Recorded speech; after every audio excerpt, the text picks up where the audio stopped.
Assalamualaikum warahmatullahi wabarakatuh. Alhamdulillah, alhamdulillahirabbil alamin. Assalatu wassalamu ala asyrafil anbiya'i wal mursalin wa ala alihi wa sahbihi ajma'in. Amma ba'du. Pertama-tama dan yang paling utama, marilah kita panjatkan puji syukur kehadirat Allah Subhanahu wa taala yang mana oleh Allah telah memberikan rahmat serta karunia-Nya sehingga kita dapat berkumpul di ruangan meeting pada pagi hari ini. Nah, salawat beriringkan salam, tidak lupa pula kita sanjung sajikan kepada baginda Nabi Allah Muhammad SAW, yang mana oleh beliau telah membawa kita dari alam jahiliyah ke alam Islamiyah, dari alam kebodohan ke alam yang berilmu pengetahuan seperti yang kita rasakan pada saat sekarang ini. Nah, selamat pagi semuanya. Semoga semuanya tetap dalam keadaan sehat, dan tetap dalam keadaan semangat dalam menjalani ibadah puasa di bulan Ramadan ini. Pada pagi hari ini, Himpunan Informatika akan menemani weekend kita nih dengan acara Tech Talk yang semoga dengan acara ini akan membawa manfaat bagi kita semua. Perkenalkan, saya Cut Nur Hidayanti selaku moderator akan menemani selama acara ini berjalan. Nah, saya ucapkan selamat datang kepada pemateri dan seluruh peserta yang telah berhadir di dalam ruangan Zoom ini. Langsung aja nih, di acara Tech Talk kita pada pagi hari ini yang bertemakan Data Engineering Learning Pad akan dibawakan oleh seorang pemateri hebat kita yang bernama Bapak Muhammad Saiful Rahman, SSI, MKOM, yang merupakan seorang data engineer di Link Aja. Beliau menempuh pendidikannya di Universitas Jakarta, di Universitas Mercubuana Jakarta dengan gelar Bachelor Degree in Information System pada tahun 2014, dan beliau juga menempuh pendidikan S2-nya dengan gelar Master Degree in Computer Science, Emphasis on Information System and Technology di Universitas Budi Luhur. Dan beliau juga mendapatkan professional certification dari Google Cloud Certified Professional Cloud Architect, Google Cloud Certified Professional Data Engineer, dan Google Cloud Authorized Trainer. Nah, langsung aja nih kita sapa pemateri kita. Halo, selamat datang Bapak Saiful. Gimana kabarnya nih, Pak? Ya, alhamdulillah selamat pagi semuanya. Alhamdulillah baik ya. Jadi semoga pada semangat ya walaupun bulan puasa hari ini. Kan hari ke-6 ya. Oke, saya mulai aja ya berarti ya. Baik, Pak. Silahkan, Pak. Oh ya, oke. Assalamualaikum warahmatullahi wabarakatuh. Selamat pagi semuanya. Saya mulai aja ya untuk sesi sharing session hari ini. Itu membahas mengenai Data Engineering Learning Pad ya. Nah, ini untuk outline-nya, jadi ada beberapa nih. Jadi sebelum kita belajar tentang apa sih itu data engineering learning path, kita harus tahu dulu apa sih itu data engineering ya. Lalu di sini ada namanya data engineering, ini sebenarnya masuk dari part of life cycle-nya si data science ya. Jadi mungkin kalau kalian sudah tahu mungkin data science, nah ini data engineering ini juga masuk dari data science ya. Oke, ini juga ada namanya data engineering tech stack, lalu apa sih skill yang dibutuhkan untuk menjadi data engineer, dan ada roadmap-nya, dan ada learning path-nya, dan ada certification-nya ya. Oke, data engineering. Jadi apa sih sebenarnya itu data engineering ya? Jadi kenapa sih data itu harus kita lakukan engineering, harus kita lakukan processing ya? Jadi data engineering adalah proses untuk mendesain dan membangun scalable dan reliable data pipeline ya. Jadi tujuannya itu pertama ya tujuan itu adalah data engineering adalah untuk membangun dan mendesain scalable dan reliable data pipeline yang untuk tujuannya ialah untuk mengkoleksi data, mengumpulkan data, mengingest ini maksudnya memindahkan data ya dari database atau dari data source apapun ya ke misalnya ke data lake atau ke data warehouse ya. Lalu govern ini maksudnya ya mengolah juga, jadi tidak hanya melakukan ingest dan collection, juga ada mengolah datanya juga. Lalu juga ada namanya melakukan transformasi data Nah, ini perlu ya, jadi kalau data yang dari data source itu atau sumber data itu biasanya masih mentah ya. Jadi perlu dilakukan transformasi agar data tersebut bisa digunakan oleh si end user ya untuk menghasilkan insight. Lalu di sini juga ada namanya transport. Transport tadi ya sama ya, jadi tujuannya itu untuk mentransport data dari sumber data ke data analitik platform ya, yang tadi ada data lake atau data warehouse. Oke, lalu juga di sini untuk ya tujuannya itu agar bisa diakses oleh yang dibutuhkan ya, dan juga untuk membuat insight. Oke, jadi jika dunia ini tanpa data engineering yang benar ya seperti ini contoh ya. Sini kan ada yang jago ya, expert data scientist ya. Lalu di sini nih misalnya data engineering belum ada nih. Lalu dia bingung ya. Ini bagaimana saya menemukan data? Lalu di sini ternyata data tersebut punya berbagai jenis format data ya. Lalu bingung lalu data scientist ini bagaimana nih datanya kok banyak berbagai jenis format data ya. Bingung dia mau melakukan pemodelan data, melakukan processing data. Lalu di sini juga bingung loh bagaimana saya mendapatkan data untuk membuat sharding model nih. Nah, ini juga bingung ya. Terus juga bagaimana saya mendapatkan data yang sudah ready insight ya, jadi sudah dibersihkan ya, begini. Oke, nah itu makanya data engineering ini masuk dari part of data science life cycle ya. Seperti ini kalau kalian lihat di sini ya. Jadi pertama data science life cycle ini ada pertama start. Nah, pertama kali ialah harus mengetahui dulu bisnisnya ya. Bisnis itu apa, kebutuhannya apa sih dari data tersebut. Lalu di sini ada namanya di bagian data acquisition dan understanding. Nah, di sini adalah bagian dari si tim data engineer ya. Jadi di sini ada misalnya data source-nya ini apakah dari on-prem atau dari cloud atau dari database atau file ya di sini ya. Jadi tentukan dulu data source-nya apa yang mau kita gunakan untuk masuk ke ini ya, untuk digunakan data tersebut sebagai insight ya. Terus di sini juga ada namanya pipeline ya. Jadi sini juga data engineer ini juga membuat data pipeline ya, baik yang streaming atau batch ya. Jadi di sini ada tergantung kebutuhan nih. Kalau misalnya batch itu berarti yang schedule, misalnya tiap hari jam berapa data tersebut akan dilakukan ETL ya. Atau kalau streaming itu berarti ya dia jalan terus, nggak ada berhenti ya. Jadi bakal jalan terus. Terus ada di sini ada namanya low atau high frequency. Nah, ini tergantung dari kebutuhan tersebut ya. Lalu untuk environment-nya di sini juga ada namanya on-prem atau versus cloud ya. Jadi di sini untuk environment dari si data platform ini, saya sebutnya data platform ya, karena kan buat kita melakukan analitik data, melakukan engineering data, itu disebut namanya data platform ya. Sini kita harus tentukan dulu environment-nya apakah on-prem atau cloud ya. Kalau untuk sekarang ini udah zamannya cloud, jadi ya baiknya kita menggunakan cloud ya. Tapi kalau untuk perusahaan yang seperti misalnya perusahaan yang di pemerintahan ya itu mungkin masih nggak mau ya menggunakan cloud. Nah, bisa juga menggunakan on-prem ya, tergantung kebutuhan. Di sini kepotong ya, di sini ada namanya database versus data lake versus data warehouse ya. Jadi untuk environment ini tergantung kebutuhannya, apakah kita perlu untuk data lake atau data warehouse ya. Oke, berikutnya di sini ada namanya untuk environment-nya ini, apakah data tersebut masih kecil atau medium atau sudah big data ya. Sedangkan kalau udah big data, nah itu diperlukan namanya data lake dan data warehouse ya, gitu ya. Lalu di sini ada namanya melakukan proses wrangling. Wrangling ini maksudnya proses untuk membersihkan data, cleansing, lalu untuk proses transformasi data ya masuk ya. Lalu di sini ada namanya data yang sifatnya structure, terus unstructure ada, dan satu lagi ya semi structure ya.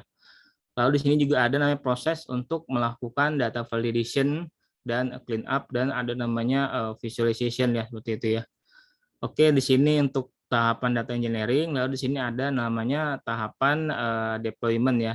Sini sebenarnya ini bisa saling ini ya, nggak mesti berurutan ya, bisa saling terkait ya. Misalnya di sini ini dulu bisa ya melakukan modeling, berarti timnya data science atau timnya AI engineer timnya AI scientist ini melakukan machine learning model ya.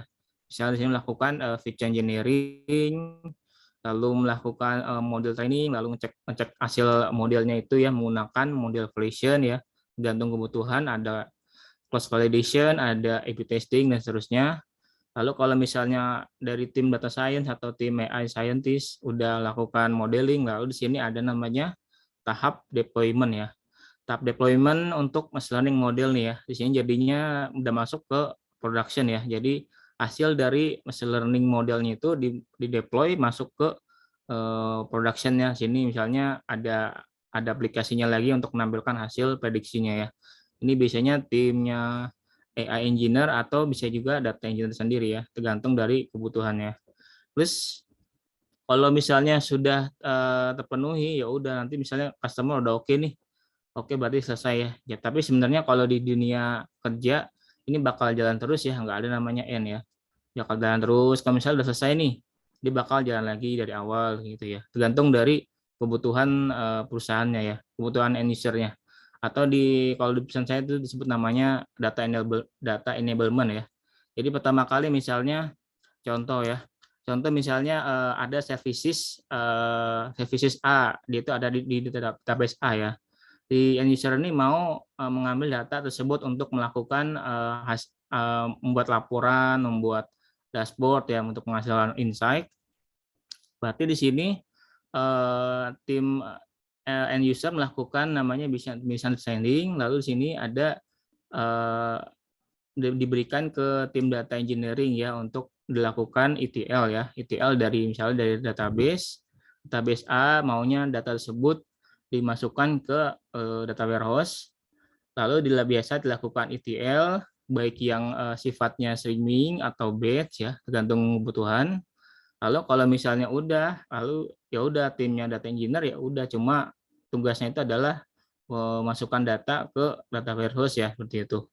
In case ada juga misalnya data tersebut sampai ke data mart ya, berarti di sini ada lagi tim yang melakukan ingestion ke data mart ya, baik mungkin dari tim data engineer atau mungkin dari timnya data analis ya, tergantung perusahaannya.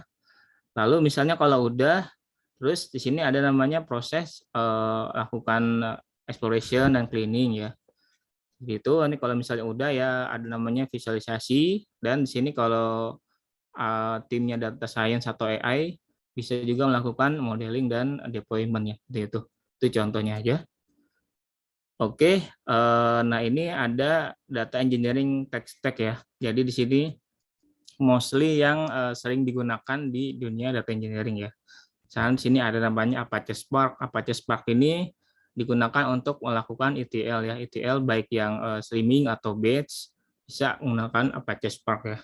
Kalau Apache Spark ini biasanya digunakan untuk yang sudah big data ya, karena kan dengan adanya big data ini kan nggak mungkin lah kalian melakukan processing di komputer kalian ya dengan data big data.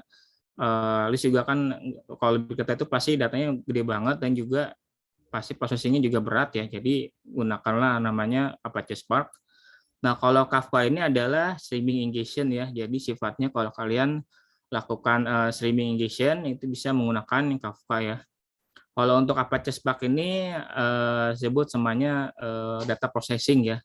Sifatnya itu jadi mengolah data, dia support untuk batch dan streaming. Sedangkan Kafka ini adalah untuk melakukan streaming ingestion ya. Jadi ada perbedaannya antara namanya streaming ingestion misalnya sama dengan streaming data processing ya, seperti itu ya.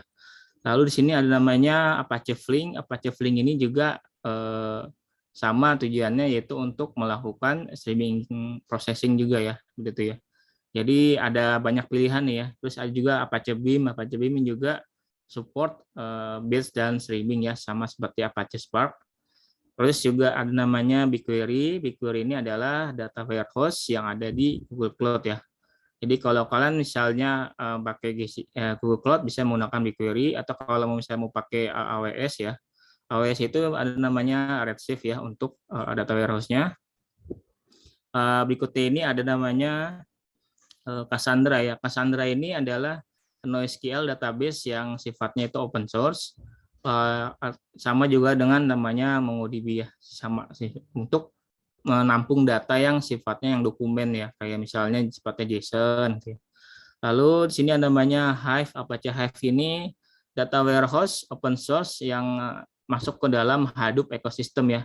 Nah, Hadoop ini kalau kalian kayak jelasin sekilas ya. Jadi Hadoop itu adalah untuk apa ya, software untuk mengolah big data ya. Jadi secara open source itu namanya Hadoop ekosistem. Jadi ini Hive ini masuk dari bagian dari si Hadoop itu sendiri ya. Jadi ada namanya HDFS, Hadoop Distributed File Storage, itu data lake-nya si Hadoop ya. Lalu ada namanya MapReduce, itu data processing-nya si Hadoop, dan Hive ini adalah si data warehouse-nya ya. Oke, tapi seiring zaman ada lagi namanya Hadoop ini sudah nggak terlalu ya.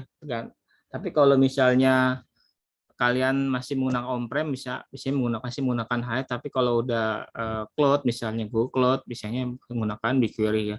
Karena BigQuery ini lebih cepat untuk mengquery yang gede datanya daripada Hive ya. Oke, berikutnya ada namanya Elasticsearch. Ini biasanya untuk kalau kalian melakukan ingestion logs ya, sifatnya ya logs, misalnya logs dari aplikasi yang sifatnya itu kan berbasis teks. Nah, di sini Elasticsearch itu adalah database yang sifatnya berbasis teks ya, seperti itu ya. Dan juga support untuk sifatnya time series atau berbasis waktu. Dengan adanya Elasticsearch ini kalian bisa melakukan pencarian yang basis teks ya. Dan juga ada namanya ILK ya, Elasticsearch, itu ada lagi Logstash dan Kibana. Jadi dengan adanya ILK ini berarti misalnya Kibana ya. Kibana itu untuk melakukan visualisasi data, mengambil data dari Elasticsearch ya. Gitu. Lalu di sini ada namanya cold storage. Cold storage-nya adalah data lake yang ada di Google Cloud ya. Jadi tadi kan ada HDFS ya. Lalu sini ada namanya Google Cloud Storage. Ini data lake-nya. Jadi data lake ini menampung berbagai jenis data ya, baik yang data yang structure, yang sifatnya kayak seperti database, lalu yang unstructured itu misalnya data yang berupa gambar, video, teks, dan semi structure ya, misalnya data yang berupa dokumen kayak JSON ya. Lalu S3 ini juga sebenarnya sama ya, data lake ya, tapi buat di AWS. Lalu berikutnya ada namanya Apache Airflow. Nah, ini Apache Airflow ini adalah tools open source untuk melakukan scheduling ya. Scheduling, dan misalnya kalau kalian membuat data pipeline yang sifatnya batch ya, kan butuh namanya scheduling. Nah, bisa dibuat schedule-nya di Apache Airflow ya. Oke, nah ini Luigi juga sama ya dengan Apache Airflow ya. Alternatif kalau kalian misalnya mau menggunakan tidak menggunakan Airflow, bisa menggunakan Luigi ya. Oke.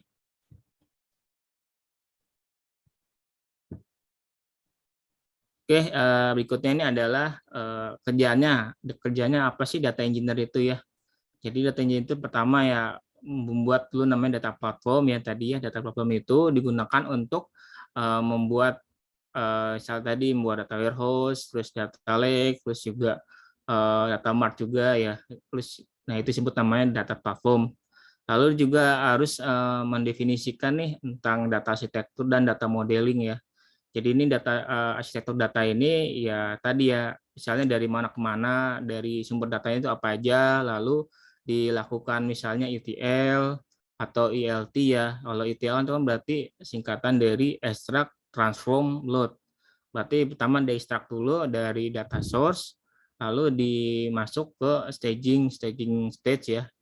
Lalu dilakukan proses transformasi data, misalnya melakukan pembersihan datanya ada yang kosong atau datanya ada yang muncul yang aneh-aneh misalnya yang mengandung simbol atau karakter khusus. Lalu berikutnya di load misalnya ke data warehouse atau ke data lake ya. Kalau ELT itu berarti dia sifatnya adalah di ekstrak lalu di load langsung ke data warehouse ya. Lalu setelah itu dilakukan transformasinya itu di data warehouse langsung menggunakan SQL query ya gitu ya. Untuk data modeling ini maksudnya untuk membuat data warehouse skema ya. Jadi kalau kalian udah belajar namanya data warehouse skema ya, star schema, lalu Snowflake. Nah, ini juga perlu ya dibuat data modeling. Lalu di sini ada namanya menghandle berbagai jenis format data ya.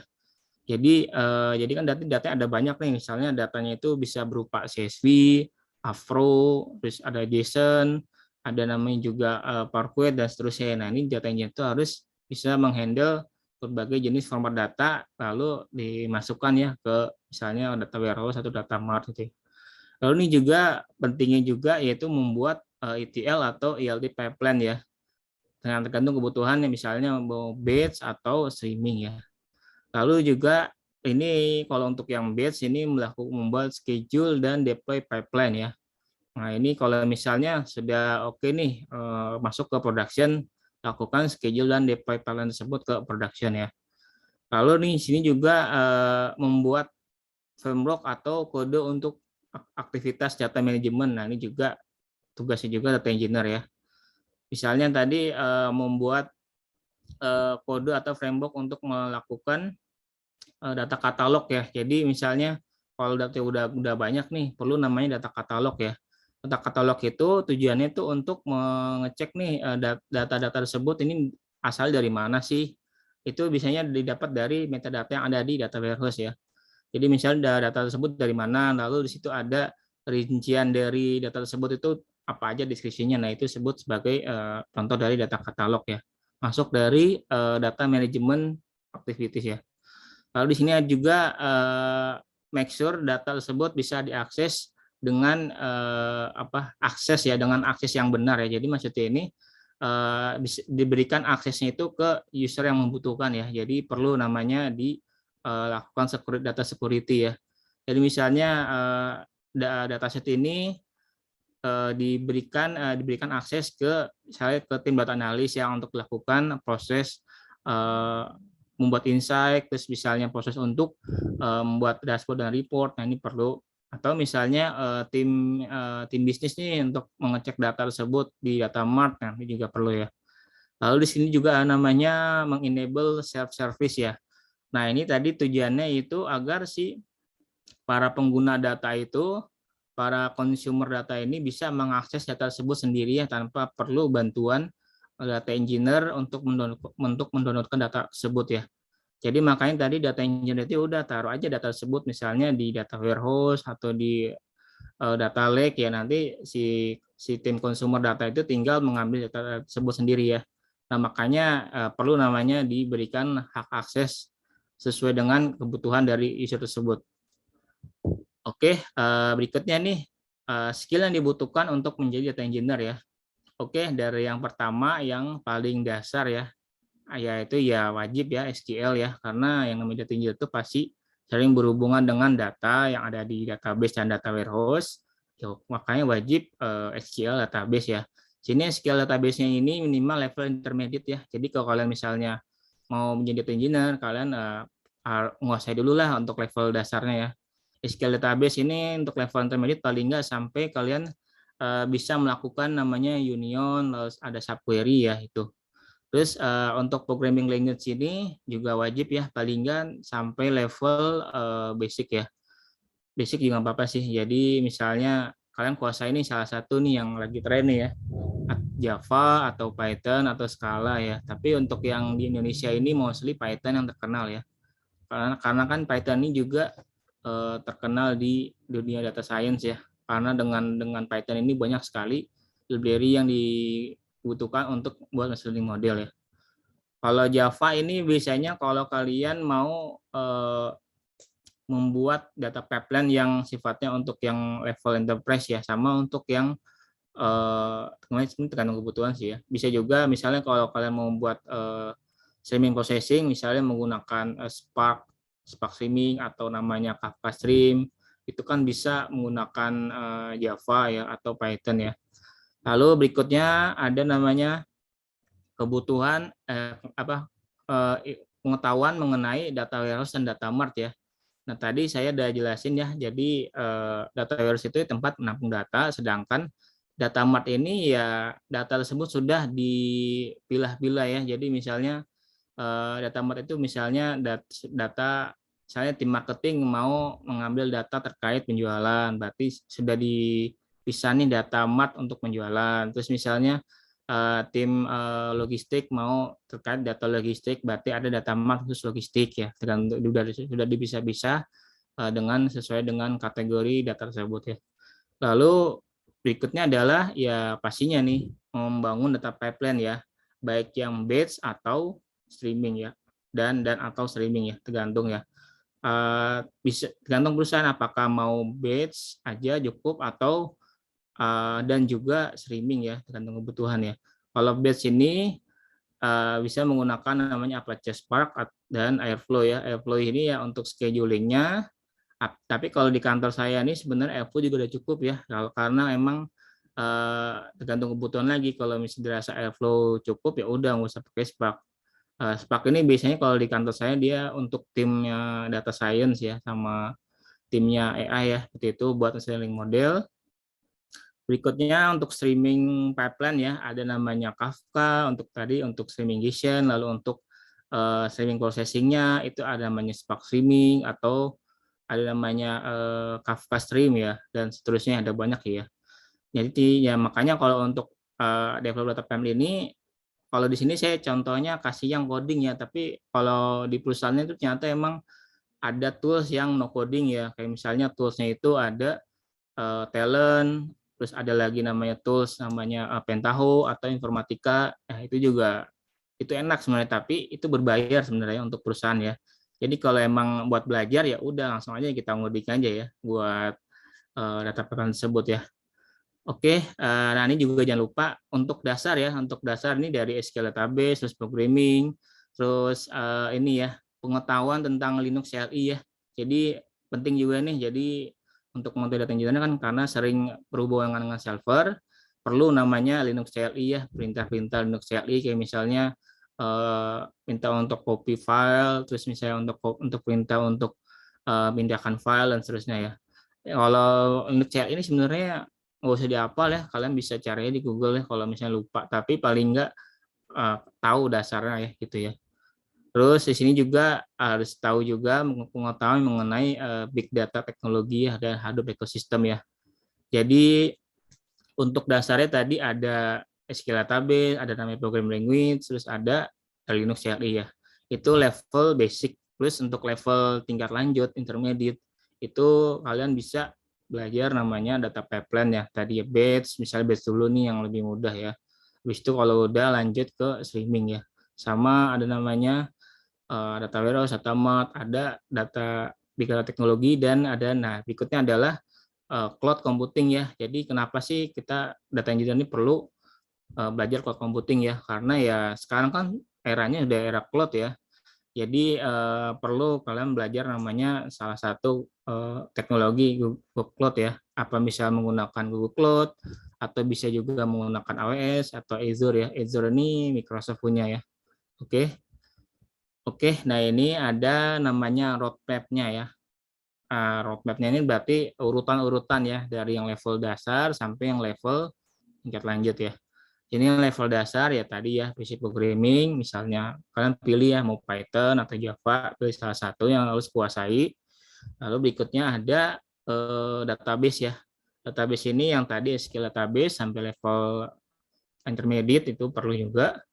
Terus berikutnya ya ini ya sistem operasi Linux juga perlu juga ya tahu. Berikutnya ada namanya ETL dan Big Data Tools. Nah, ini juga kalau ini kan berarti level dasar ya. Berikutnya ini udah level intermediate. Kalian harus tahu apa sih itu ETL-nya ya. ETL dan Big Data Tools itu apa aja. Lalu di sini ada namanya data streaming, teknologi data streaming itu apa. Lalu di sini ada cloud platform nih, apa aja nih yang tadi ada GCP atau AWS atau Azure atau kalau kalian mau menguasai tiga-tiganya ya serah ya. Tapi untuk yang awal-awal pelajari dulu satu dulu aja ya. Karena kalau enggak nanti kalian pusing sendiri karena di sini banyak banget ya. Oke, nah ini tadi saya lebih detail lagi ya untuk level dasar ya. Misalnya di sini ada level dasar foundation. Di sini pertama ya pastinya ada programming language, terus ada namanya SQL, terus SQL database. Di sini ada namanya konsep data warehouse ya, ini saya typo. Data warehouse konsep, jadi kalian harus tahu dulu Mungkin yang kalau kalian udah belajar mata kuliah data warehouse, nah kalian udah tahu ya, mungkin kalian tinggal review lagi mata kuliah tersebut, itu apa sih data warehouse tersebut, terus ya. Lalu berikutnya ini ada namanya mungkin pengetahuan yang mengenai distributed computing ya. Misalnya itu tentang Hadoop itu bagaimana sih cara kerja Hadoop itu ya. Dan juga ada namanya MapReduce ya. Terus di sini ada kalian juga harus tahu nih kapan menggunakan data lake, kapan menggunakan data warehouse, kapan menggunakan RDBMS, dan kapan menggunakan NoSQL ya. Jadi kalau data lake itu ya untuk menyampung semua jenis data ya. Jadi saya dibilang, sedangkan data warehouse itu ya untuk menyampung data yang sifatnya structure ya, sifatnya yang SQL. Lalu yang RDBMS ini untuk menyimpan data structure tapi yang masih bersifat data transaksional ya. Jadi kan kalau data warehouse itu berarti tujuannya ya untuk analitik aja, nggak boleh ada namanya untuk melakukan operasi untuk transaksional data, terus nggak boleh adanya CRUD ya, atau kalau misalnya CRUD juga jarang ya, karena kan yang kalau sering itu peruntukannya adalah si RDBMS ya, kayak gitu. Nah, ini NoSQL ini maksudnya database yang sifatnya yang structure ya, yang semi structure, misalnya yang JSON, terus ada yang dokumen ya. Jadi kan harus tahu dulu ini kapan sih penggunaannya ini ya. Jadi nggak semua harus data lake, nggak semua harus data warehouse, tergantung kebutuhan dari perusahaan tersebut. Lalu ini juga perlu ya namanya Linux CLI yang tadi saya bilang. Lalu di sini ada namanya harus tahu nih dan pilih salah satu database nih, apakah NoSQL atau RDBMS, nanti tergantung kebutuhan lagi ya. Oke, berikutnya ini ada level 2, level intermediate atau advance. Nah, udah level lanjut nih ya, kan harus tahu nih data arsitektur yang tadi ada namanya real time atau streaming, ada namanya batch ya, lalu ada namanya event driven itu kayak gimana, dan juga ada tingkat lanjut. Biasanya ini kalau sudah masuk kerja sebagai data engineer, nah ini juga belajar ini ya, udah wajib ya.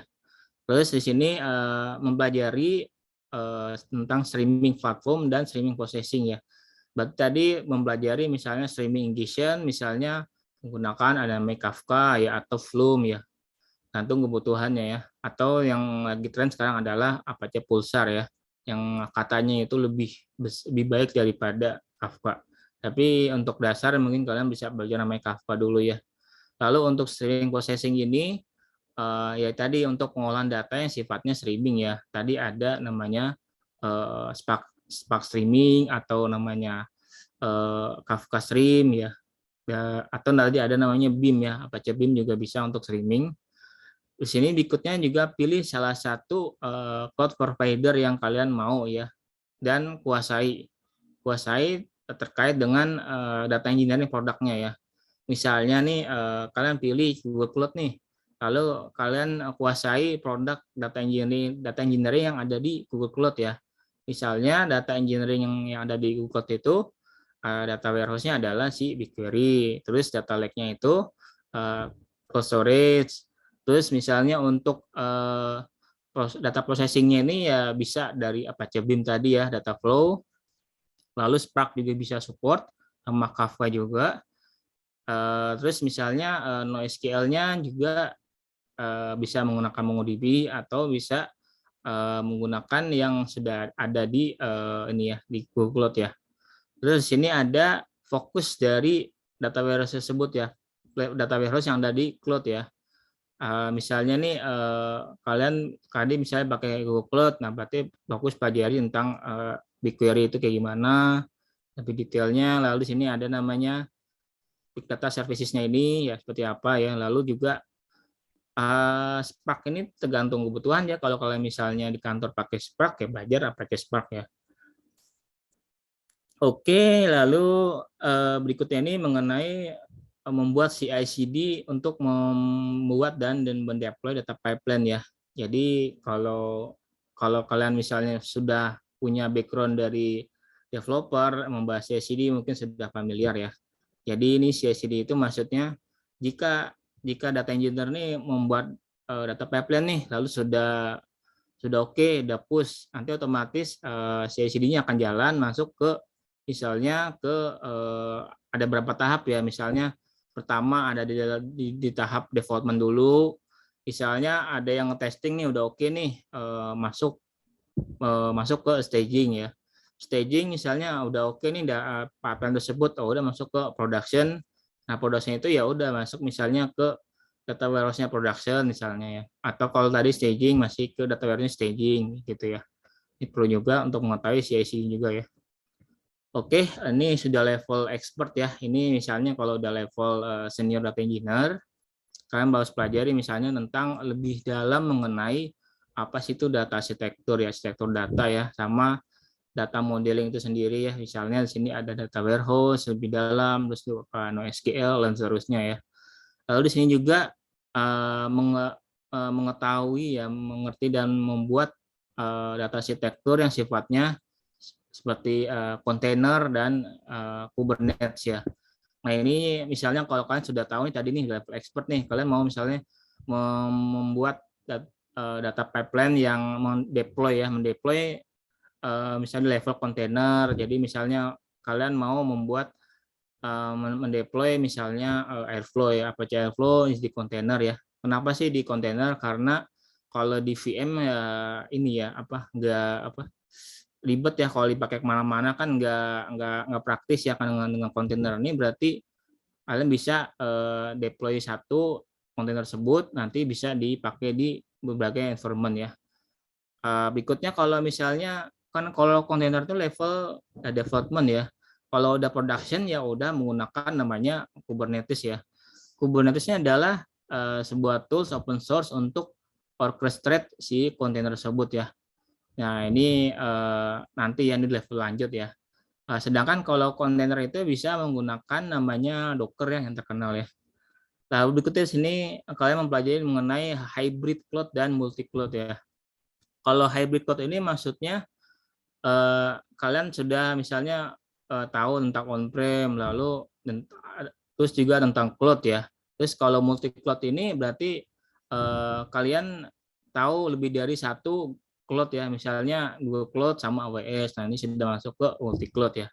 Terus berikutnya juga fokus untuk mengolah data ya. Mengolah data itu misalnya bagaimana data tersebut bisa dikelola. Misalnya contoh yang lagi tren ini adalah data lineage ya. Data lineage itu adalah masuk ke data manajemen ya. Jadi misalnya data tersebut itu dapat dari mana sih sumbernya, terus prosesnya itu ngapain aja dari data tersebut. Nah, itu masuk ke data lineage ya, part of data management. Lalu juga membahas namanya data security ya. Nah, ini juga makanya sudah level expert. Dan di sini juga bagaimana membangun platform yang bisa menggunakan data tersebut bisa diakses di mana aja. Di sini namanya democratized data. Kayak misalnya contoh data tersebut kalian taruh di data lake ya, misalnya di cold storage atau di AWS S3. Terus kalian data tersebut taruh lalu tinggal kalian bisa query nih di misalnya menggunakan BigQuery kalau di Google Cloud atau bisa menggunakan namanya Athena ya. Athena itu kalau di AWS itu kalian query langsung dari data lake tersebut ya. Nah, ini disebut sebagai demokratis data ya. Atau misalnya yang lagi terbaru dari Google Cloud ini, kalian bisa melakukan query data langsung misalnya dari AWS S3 atau misalnya dari Azure Data Lake ya. Itu fitur dari BigQuery Omni, bisa mengquery data langsung tanpa mengcopy data tersebut ke BigQuery ya. Nah, disebut ke demokratis data ya. Dan di sini juga untuk bagaimana melakukan akselerasi untuk analisis data ya. Oke, ini level 3. Oke, ini certification untuk data engineer ya. Jadi sebenarnya ini opsional sih kalau kalian misalnya mau ngambil certification engineer, atau kalau enggak juga nggak apa-apa ya.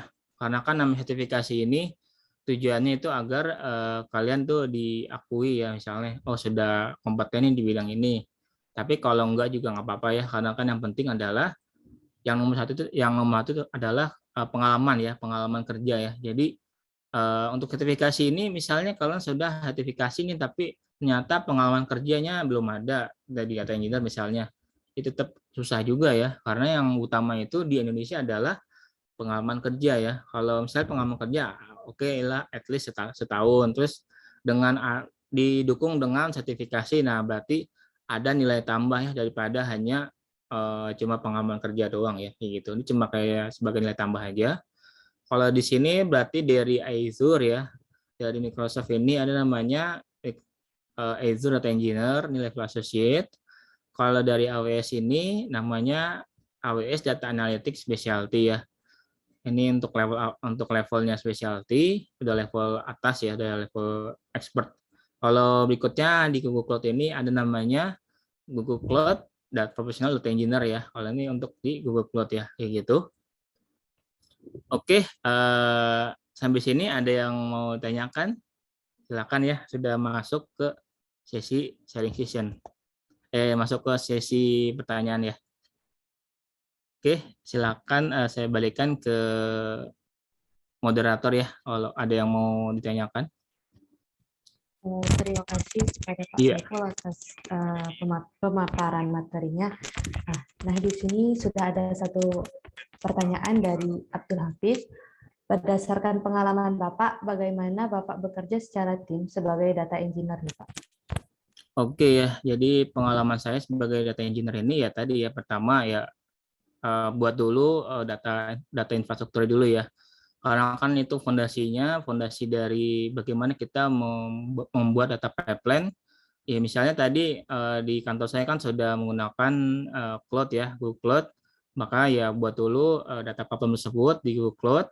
Lalu kalau misalnya sudah oke nih, lalu ya sudah lanjut ke misalnya membuat data pipeline ya.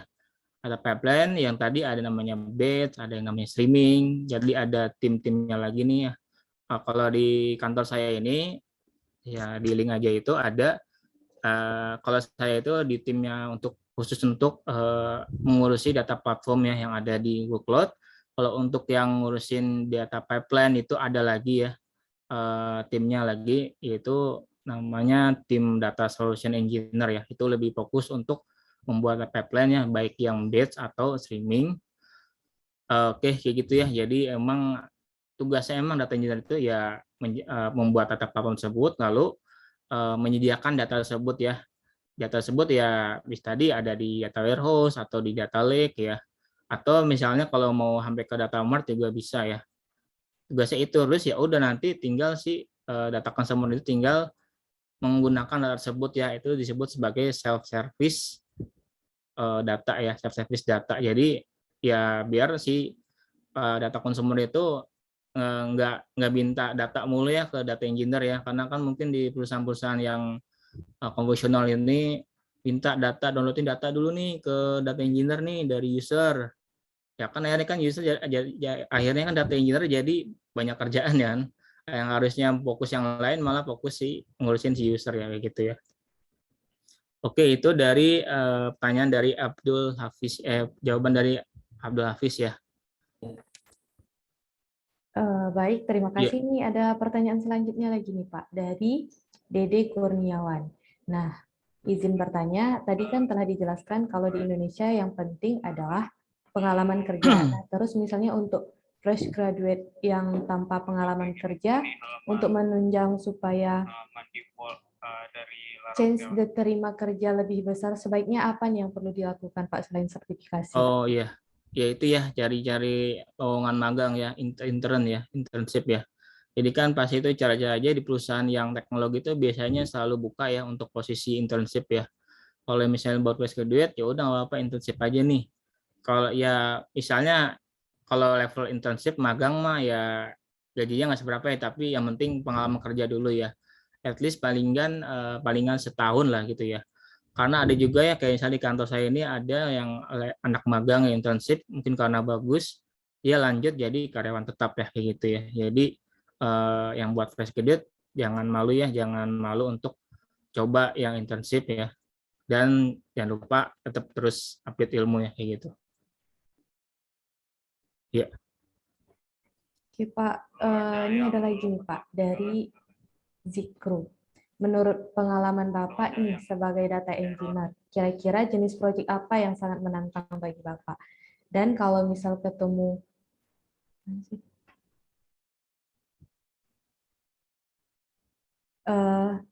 Dan kalau misalnya ketemu jalan buntu nih dari proyeknya, sebagai data engineer, apa-apa saja yang harus dilakukan untuk menanganinya nih, Pak? Oh ya, jadi untuk jenis proyek yang sangat menantang itu, waktu itu saya membuat ini ya, data pipeline yang sifatnya streaming ya. Itu kan sangat menantang ya, karena kan pasti perlakuannya beda dengan batch. Lalu juga baliknya juga harus tahu coding juga ya. Jadi pertama ya harus tahu bagaimana sih konsep dari si data streaming tersebut ya. Dari hulu ke hilir, lalu buat pipeline-nya ya. Pipeline-nya misalnya kalau pakai tools atau mau pakai coding ya. Itu yang sangat menantang karena ya pastinya sifatnya beda ya, karena namanya data streaming itu kalau misalnya terjadi error di tengah jalan ya udah data di jalan terus ya, jadi nggak berhenti-berhenti. Nah makanya dengan data streaming ini adalah yang paling susah ya, paling susah untuk di-maintain ya. Jadi makanya baiknya ada namanya batch ya. Jadi batch itu kalau misalnya data streaming ini jobnya nyata ada yang gagal nih, tapi udah dianggap terus jalan terus. Nah, tapi ternyata data tersebut malah jadinya yang masuk itu datanya yang jadi aneh, yang error ya. Ya misalnya data tersebut eh, ada yang kosong atau misalnya data tersebut ada yang mengandung karakter-karakter tertentu aneh gitu ya. Nah, itu dilakukan jalin ulang ETL job yang batch ya kayak gitu ya. Jadi untuk menangani proses yang sifatnya yang streaming ya kayak gitu. Oke, untuk yang kalau buntu ya kita harus ini coba-coba lagi ya, misalnya ketemu susah nih, kita coba misalnya googling, terus kalau misalnya ada yang senior atau lead mungkin tanya juga ya. Paling tanyanya itu levelnya ya level high level, misalnya ini kenapa ya pipeline-nya nggak jalan ya, terus kenapa sih misalnya tiba-tiba ini errornya gara-gara ini nih.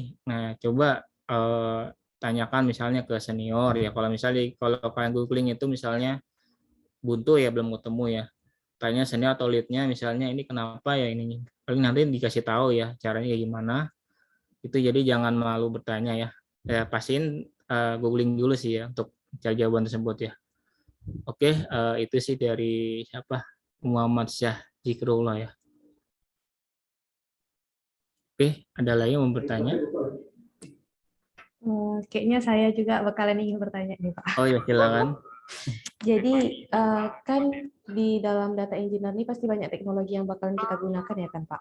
Jadi nah kalau menurut Bapak tuh lebih bagus menggunakan teknologi terbaru atau teknologi yang banyak digunakan orang nih untuk membangun Nah ya, pertanyaan data bagus engineer. ya. Jadi menurut saya ini menggunakan teknologi yang sudah banyak digunakan ya daripada yang baru ya.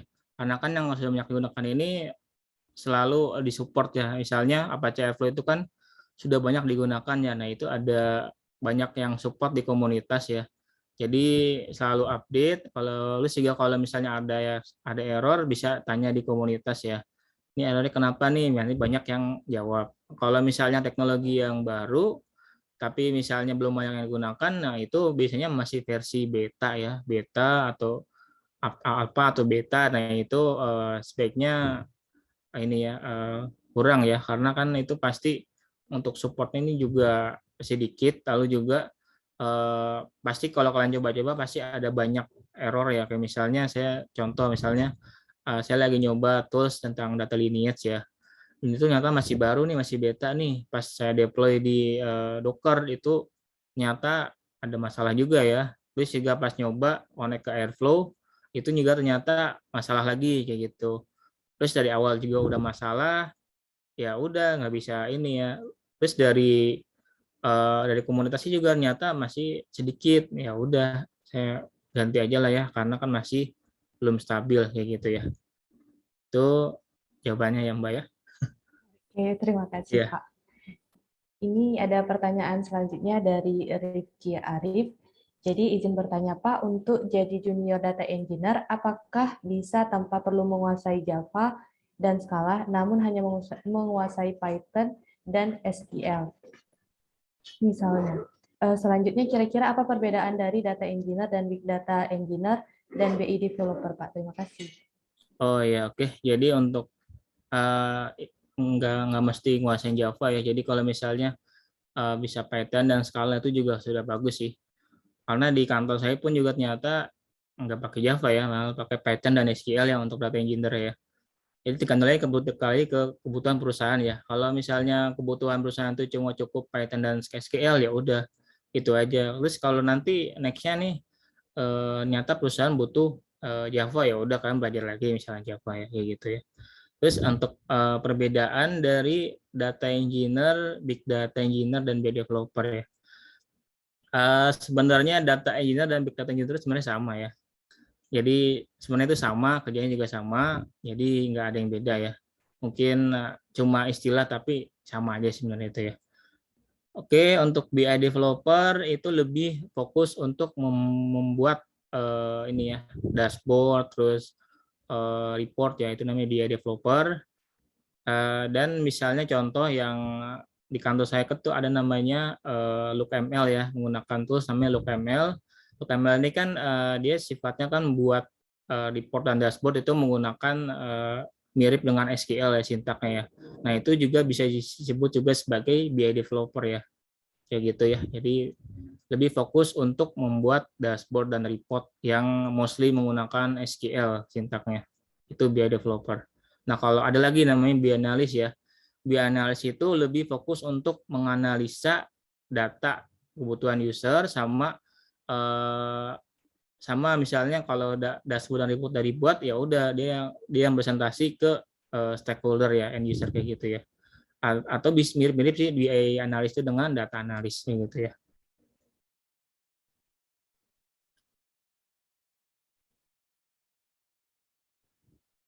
Ya, ada lagi yang mau bertanya? Boleh tambah satu pertanyaan lagi nih Pak. Oh ya, silakan. Jadi kan tadi ada singgung tentang Linux CLI. Iya. Itu biasanya untuk distronya distro yang jenis apa tuh digunakan Pak untuk data engineering? Distronya, nah itu kebutuhan tergantung dari perusahaan lagi ya. Kalau untuk yang sifatnya benar-benar server banget ya, itu bisa pakai yang Red Hat atau pakai CentOS. Tapi saran saya sih paling enggak ini ya, untuk yang sifatnya distro yang mirip dengan Red Hat ya, Red Hat atau CentOS, atau yang satu lagi yang Ubuntu ya. In case karena kan Ubuntu Debian itu kan beda dengan si Red Hat dan CentOS ya untuk dalam penulisan CLI-nya. Makanya paling enggak ya coba aja pelajari dua-duanya ya. Tapi nggak usah dihafal ya karena ya tinggal cari di Google kalau misalnya lupa, palingan tahu dasar-dasarnya aja kayak gitu ya. Ya, Baik, terima kasih banyak nih Pak. Sepertinya kalau kita lihat di kolom chat nggak ada lagi yang ingin bertanya. Nah, terima kasih atas pemaparan materi yang Bapak berikan. Sebagai penghargaan akan ditampilkan sertifikat. Persilahkan. Nah, berikut merupakan sertifikat penghargaan dari Hanif Himpunan Mahasiswa Informatika kepada Bapak Muhammad Saiful. Terima kasih kepada Bapak dan seluruh peserta. Dengan berakhirnya sesi pertanyaan, maka hampir berakhir pula lah acara kita saat ini. Untuk acara selanjutnya, kita akan melakukan sesi dokumentasi. Dipersilahkan kepada seluruh peserta untuk dapat menghidupkan kameranya.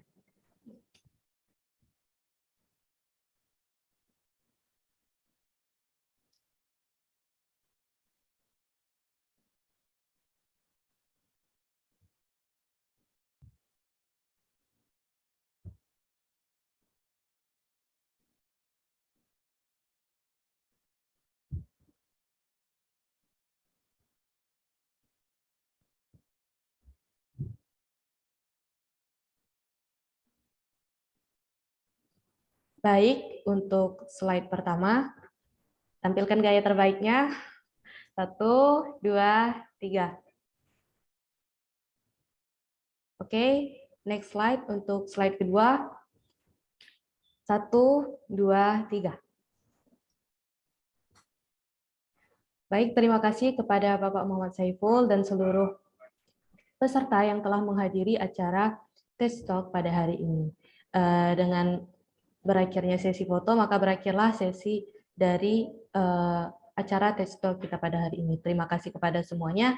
Saya selaku moderator, mohon maaf atau apabila terdapat salah-salah kata atau banyak kekurangan.